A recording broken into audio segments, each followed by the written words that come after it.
lagi. Hari ini kelas 10 MIPA.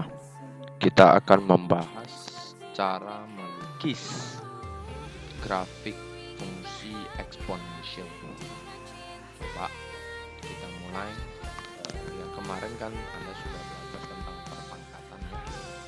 Dari perpangkatan itu kita bisa masukkan ke dalam fungsi. Fungsinya yang namanya fungsi ya pasti bisa digambar kan. Oke, coba definisi fungsi eksponensial dengan bilangan pokok A. Bilangan pokok A berarti angka ya, bukan berbentuk fungsi. Yang berbentuk fungsi pasti memiliki X.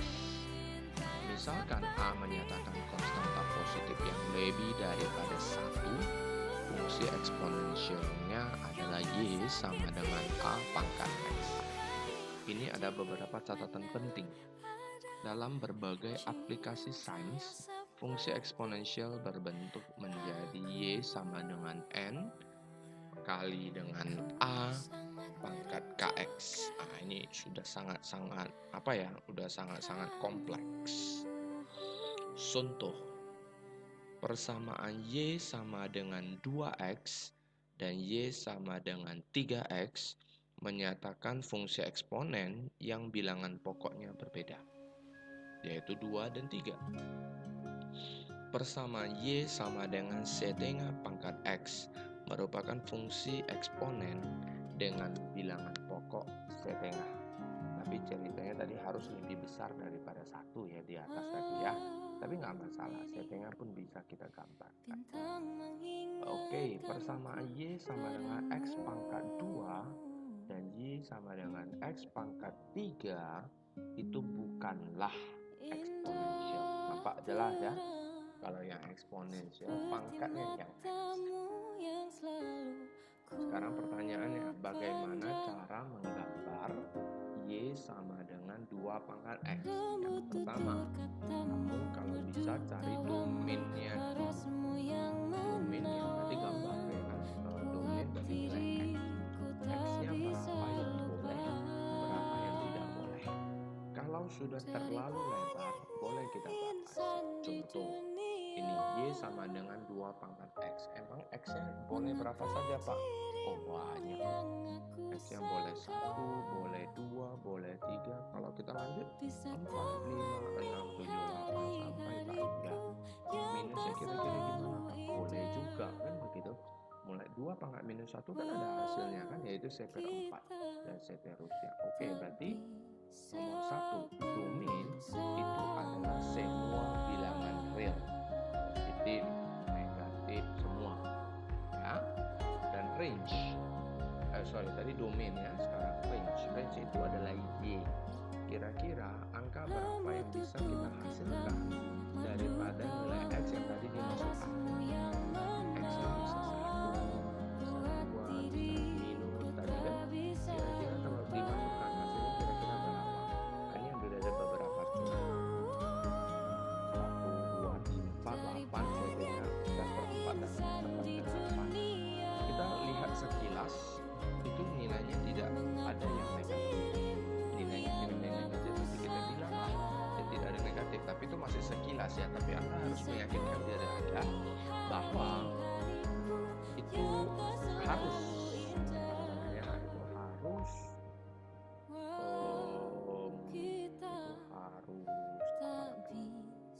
Anda yakin bahwa dia tidak akan pernah negatif gitu. Kalau Anda nggak yakin, cobalah X sebanyak mungkin. Cobalah X sebanyak mungkin. Apakah pernah negatif? Kan begitu ya. Kalau kita sudah yakin, maka range-nya kita bilang semua bilangan Y-nya tidak pernah negatif atau real positif. Gambar kedua, syarat keduanya adalah cari intercept. Tadi udah kita lihat ya, cari X, cari Y.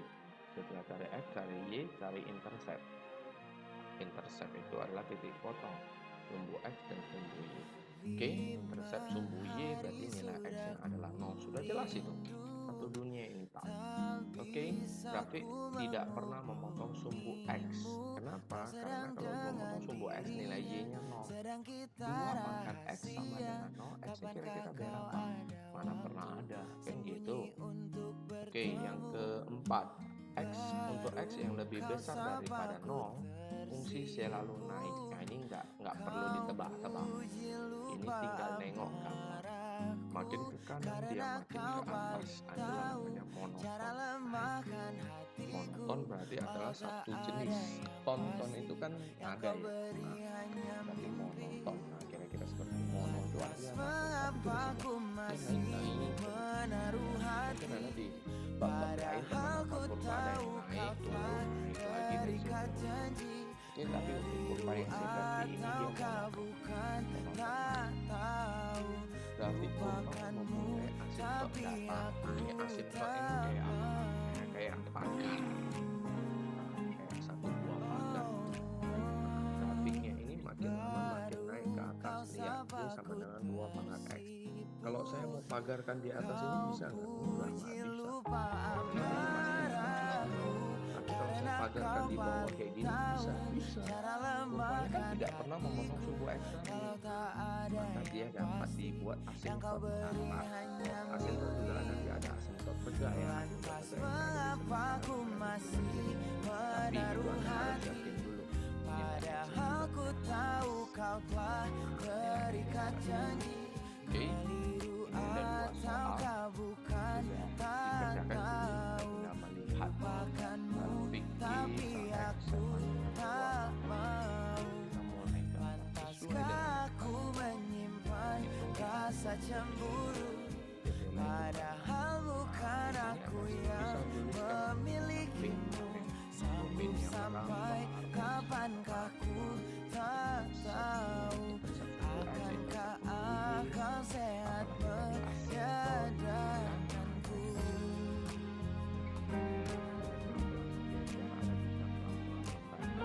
Kalau masih terlalu cepat, videonya boleh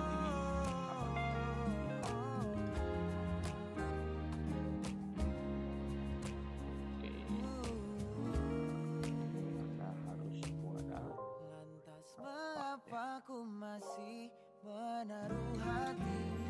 Lantas mengapa ku masih menaruh hati, padahal ku tahu kau telah terikat janji.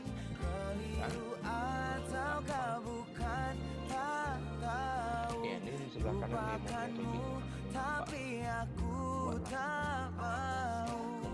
Pantaskah aku untuk menyimpan, karena bukan aku yang milikimu. Sampai kapankah ku tak tahu, akankah akal sehat menyadarkanku. Terus tadi ada 3 itu ya, Y sama dengan 2 pangkat minus X kurang 2. Berarti dia gambar 2 pangkat X dulu, setelah itu gambar 2 pangkat minus X. Setelah gambar 2 pangkat minus X, dia gambar 2 pangkat X kurang 2. Sama seperti yang tadi, buat gambarnya, buat Y-nya domainnya. Oke, memahami prosedur. Ini dia, lihat. Ini yang tadi saya ceritakan. Kalau ada fungsi minus Y, minus 3 pangkat minus X tambah, kita selalu mulai daripada 3 pangkat X dulu. 3 pangkat X dulu, baru ke 3 pangkat minus X. Setelah itu baru ke minus 3 pangkat minus X. Setelah itu baru tambah 1. Ini step sudah satu dunia ini tahu. Tolong jangan dikait-kait. Oke guys, saya rasa materi saya sampai di sini. Terima kasih.